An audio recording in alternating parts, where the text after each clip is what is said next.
Welcome back ناظرین. غامدی صاحب، break سے پہلے میں نے آپ کے سامنے ایک ای میل رکھی تھی کہ فرشتوں کے خدشات تھے، پھر اللہ تعالیٰ کا جو جواب تھا اس سے متعلق آپ کی کیا رائے ہے؟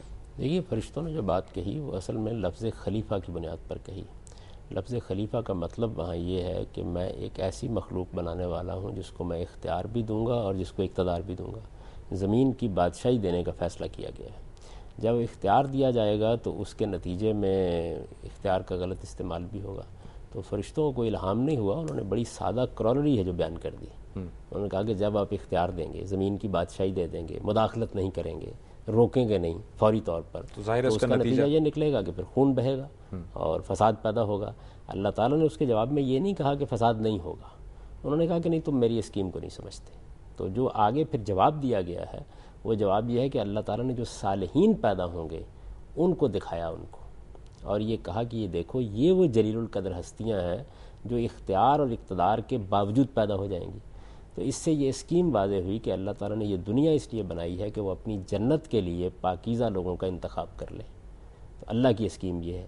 پاکیزہ لوگوں کا انتخاب اگر لوگوں کے اپنے فیصلے، اقدام اور ان کے اپنے استحقاق کی بنیاد پر کرنا ہے تو اختیار دینا پڑے گا.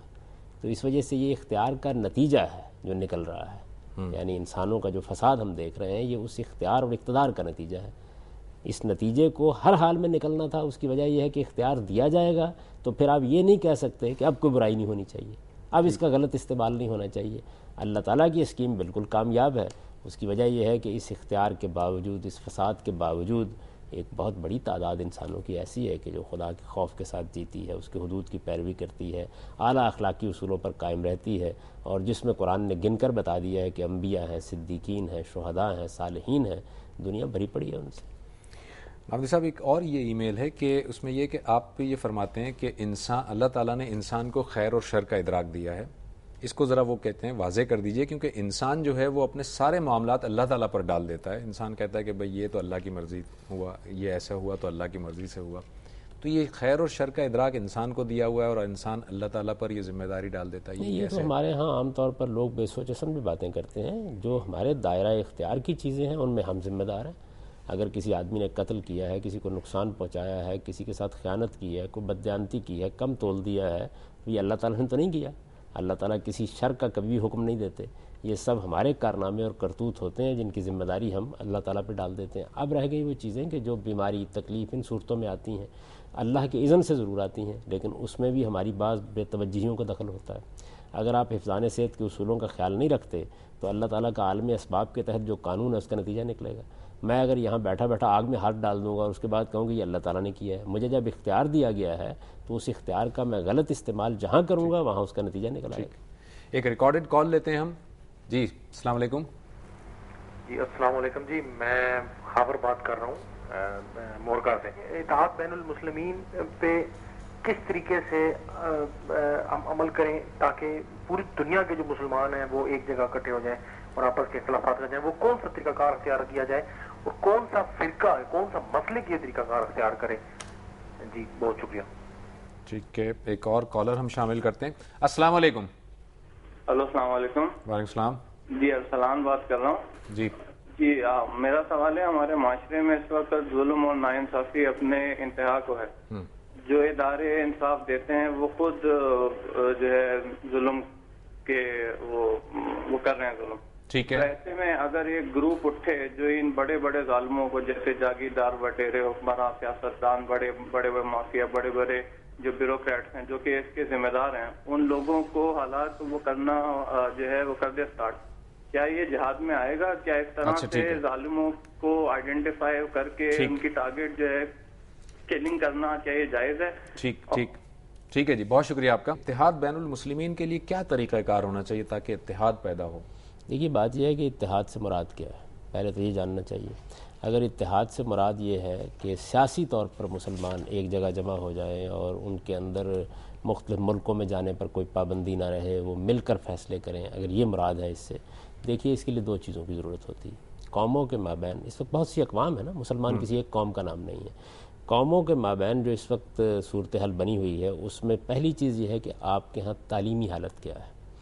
اگر تو آپ نے تعلیم عام کر دی ہے، مسلمانوں کو آپ نے پڑھا لکھا بنا دیا ہے ان کو آپ نے جہالت سے اٹھا کر ایک بلند جگہ پر پہنچا دیا ہے. وہ اب زندگی کی حقیقتوں اور ضرورتوں کے بارے میں کم و بیش اس جگہ آ گئے ہیں جس طرح مثال کے طور پر آپ یورپی یونین کے ممالک کو دیکھتے ہیں.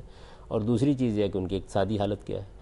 تو اقتصادی حالت میں ایک برابری کی سطح آ جائے, تعلیم میں ایک برابری کی سطح آ جائے, اس کے بعد آپ اتحاد کا خواب دیکھ سکتے ہیں. اتحاد کبھی خواہش کرنے سے نہیں پیدا ہوتا.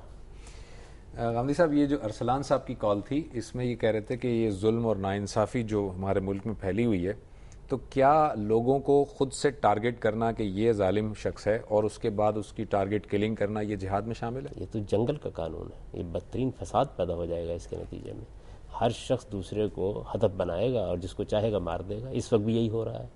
تو یہ تو بڑی بدقسمتی کی بات ہے, اس کا کسی کو حق نہیں ہے. اور میں ان کی خدمت میں یہ بھی عرض کروں کہ یہ خدا کی اسکیم کو سمجھیں. خدا نے دنیا آزمائش اور امتحان کے لیے بنائی ہے. اس میں یہ سب کچھ اسی طرح رہے گا. اس کو ختم کرنے یا کم کرنے کی اگر جدوجہد کی جائے, یہ یورپ میں بھی اور دنیا کے ترقی یافتہ ممالک میں بھی کم ہی ہوا ہے. کم کرنے کی اگر جدوجہد کی جائے تو اس کا راستہ ہے تعلیم, تربیت, اقتصادی حالات کو بہتر کرنا. اس کے لیے قومی جدوجہد کرنی چاہیے. ٹارگٹ کلنگ کے نتیجے میں اور لوگوں کو مارنے کے نتیجے میں دنیا میں کبھی کوئی خوبی نہیں. ٹارگٹ کلنگ کے بجائے ڈائلاگ کا طریقہ ہونا چاہیے. یعنی آپ لوگوں کی اصلاح کریں, ان کی تعلیم بہتر کریں, مذاکرات کریں ان کے ساتھ, ان کو توجہ دلائیں, ان کے اندر دین کی اسپرٹ پیدا کریں, اللہ کا پیغام ان تک پہنچائیں. اگر ایک بڑے سے بڑے آدمی تک بھی خدا کا پیغام پہنچے گا تو جس طریقے سے اس وقت عرب میں ان کے اندر بڑی غیر معمولی تبدیلی آ گئی تھی, اس طرح کی تبدیلی آپ یہاں بھی توقع کر سکتے ہیں. تو ہمیں دین نے جس چیز کو ہمارے لیے رکھا ہے وہ یہ ہے کہ ہمیں ہر حال میں ایک دائی بن کر رہنا ہے. ہم قاضی نہیں ہیں کہ لوگوں کے فیصلے سنائیں. ٹھیک, ہمارا کام دعوت دینا ہے, صحیح بات بتانا ہے, لوگوں کو ایجوکیٹ کرنا ہے. ایک اور کالر ہم شامل کرتے ہیں. السلام علیکم. یہ کال ملائی ہے میں نے. ہلو, السلام علیکم. وعلیکم السلام. جی حنیف بول رہا ہوں کراچی سے. جی حنیف صاحب. غامدی صاحب جو مطلب تعلیم دے رہے ہیں ماشاء اللہ, تو یہ تو مطلب یہ کہہ رہے ہیں کہ بھائی ہندو بھی جنت میں جائے گا, عیسائی بھی جنت میں جائے گا, یہودی بھی جنت میں جائے گا. تو میری عرض ہے کہ جہاں پھر مسلمان رہنے کی ضرورت ہے کیا ہے, اس قرآن کی کیا ضرورت ہے؟ کیا اللہ تعالیٰ ابھی پوچھے لیتے ہیں غامدی صاحب سے, اور غامدی صاحب نے کبھی یہ اس طرح سے بات نہیں کی ہے. غامدی صاحب آپ کیا فرماتے ہیں؟ میں تو کہتا ہوں کہ یہ اگر واقعی مسلمان ہیں تو انہیں پہلے میری بات تو ٹھیک بیان کرنی چاہیے. جو بات میں نے عرض کی تھی وہ یہ تھی کہ رسالت پاک صلی اللہ علیہ وسلم پر ایمان کے معاملے میں مواخذہ اس وقت ہوگا جب آپ کی دعوت پہنچے گی اور کوئی جانتے بوجھتے انکار کر دے گا. اللہ کے کسی سچے پیغمبر کی دعوت پہنچنے کے بعد اس کا انکار کر دینا جرم بنتا ہے. ورنہ اللہ تعالیٰ نے 3 ہی چیزوں کو بنیاد بنایا ہے. تو پہلے پوری بات بیان کریں. سب سے پہلی چیز جو جنت میں جانے کے لیے ضروری ہے وہ یہ ہے کہ کسی کا موقف جب بیان کیا جائے تو وہ پوری وضاحت کے ساتھ بیان کیا جائے, اس کو ڈسٹارٹ نہ کیا جائے, ویسے ہی بیان کیا جائے اس طرح اس نے بیان کیا ہے. یہ قرآن کا اعلان ہے کہ جتنے بھی مذاہب موجود ہیں ان سے بنیادی مواخذہ 3 چیزوں کا ہوگا, اللہ پر ایمان, آخرت پر ایمان اور عمل صالح. رہ گئی یہ بات کہ کسی نے کسی پیغمبر کا انکار کر دیا ہے, یہ اس وقت قابل مواخذہ ہوتا ہے جب جانتے بوجھتے پیغمبر کی ہدایت پہنچ گئی اور انکار کر دیا گیا. تو اس کا میں نے یہ جواب دیا تھا کہ دنیا میں ایسے بہت سے لوگ ہو سکتے ہیں جن تک اس طریقے سے دعوت نہیں پہنچی. اچھا, ان کے بارے میں ہمیں کوئی حکم نہیں لگانا چاہیے. میں نے تو کبھی کسی کے بارے میں یہ نہیں کہا کہ وہ جنت میں جائے گا یا جہنم میں جائے گا, میں سوچ بھی نہیں سکتا. اچھا غامدی صاحب, یہ ہمارے اوپر بھی ذمہ داری نہیں عائد ہوتی؟ یہ جو غیر مسلم اقوام ہیں یہ کل اللہ کے بارگاہ میں کھڑے ہو جائیں گے کہ یہ مسلمان جو تھے انہوں نے تو ہمیں پہنچایا نہیں. وہ ہم نے کبھی اپنی ذمہ داریوں کی طرف دیکھا ہی نہیں. ہم کبھی اپنا داخلی احتساب نہیں کرتے. ہمارا معاملہ بالکل وہی ہے جس کو یہود کے معاملے میں ہم نے تو سرٹیفکیٹ لے لیا کہ ہمیں تو جنت میں. وہ بھی یہی کہتے تھے, وہ یہ کہتے تھے کہ ہمارے لیے تو جنت لکھی ہوئی ہے. یعنی ہم جو جرائم چاہتے ہیں کرتے ہیں, جو معاملات چاہتے ہیں کرتے ہیں. یہی وہ مسلمانوں کی بدقسمتی ہے کہ داخلی احتساب نام کی چیز سے وہ واقف ہی نہیں رہے بالکل. اس میں ذرا سا میں یہ بھی جاننا چاہوں گا غامدی صاحب, اسی بات کو تھوڑا سا آپ پھیلا دیجئے کہ جس طرح سے یہود کہتے تھے کہ ہم تو جنت میں ہی جائیں گے اور اگر گئے بھی جہنم میں تو محض لن تمسنا النار الا ایاما معدودہ. تو یہ کانسیپٹ اب مسلمانوں کا ہی اندر یہ آ گیا کہ بس ہم اللہ تعالیٰ نے اسی وجہ سے جو 5 صورتیں ہیں نا, فاتحہ, بقرہ, آل عمران, نساء اور مائدہ, یہ مقدم کی ہیں قرآن میں. حالانکہ ان میں سے بیشتر صورتیں بہت بعد میں نازل ہوئیں.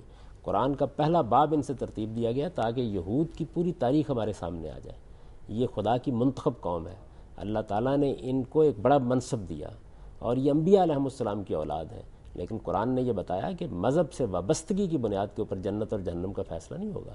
جنت اور جہنم کا فیصلہ ہوگا سچے ایمان کی بنیاد پر اور عمل صالح کی بنیاد پر اور آخرت پر یقین کی بنیاد پر. یعنی یہ وہ چیز ہے کہ جس کو جنت کی بنیاد بنا. اور یہ آیت میرے خیال میں 2 مرتبہ آئی ہے, 2 مختلف مقامات, 2 مرتبہ دہرا کے بیان کی گئی ہے. البتہ یہ بالکل واضح ہے کہ اس میں جرائم کا ذکر نہیں کیا گیا. مثال کے طور پر آدمی اللہ پہ سچا ایمان رکھتا ہے, آخرت پر قتل کر ڈالتا ہے کسی کو, تو جس طرح قتل ایک بڑا جرم ہے کہ اس کے نتیجے میں جہنم میں آدمی جا سکتا ہے, اسی طرح کسی پیغمبر کو سچا مان لینے کے بعد اس کا انکار کر دینا یہ بھی جہنم میں لے جانے کا باعث بن سکتا ہے. یہ ساری باتیں میں نے ہمیشہ بیان کی ہیں.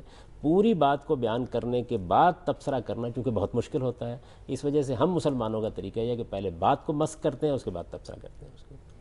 Thank you very much Ghamidi صاحب, بہت بہت شکریہ آپ کا. ناظرین, ہمارے اس پروگرام کا وقت ختم ہوا چاہتا ہے. آپ اپنی کالز جو آپ ریکارڈ کرواتے ہیں اپنے SMS یا ای میلز کے ذریعے, آپ کے بھی جو سوالات ہوں آج کی پوری ڈسکشن سے متعلق, چاہے وہ حدیث سے متعلق ہوں یا قرآن مجید سے یا ان سوالات سے متعلق, ہمیں ضرور لکھیے گا اور ہمیں ضرور کال کیجیے گا.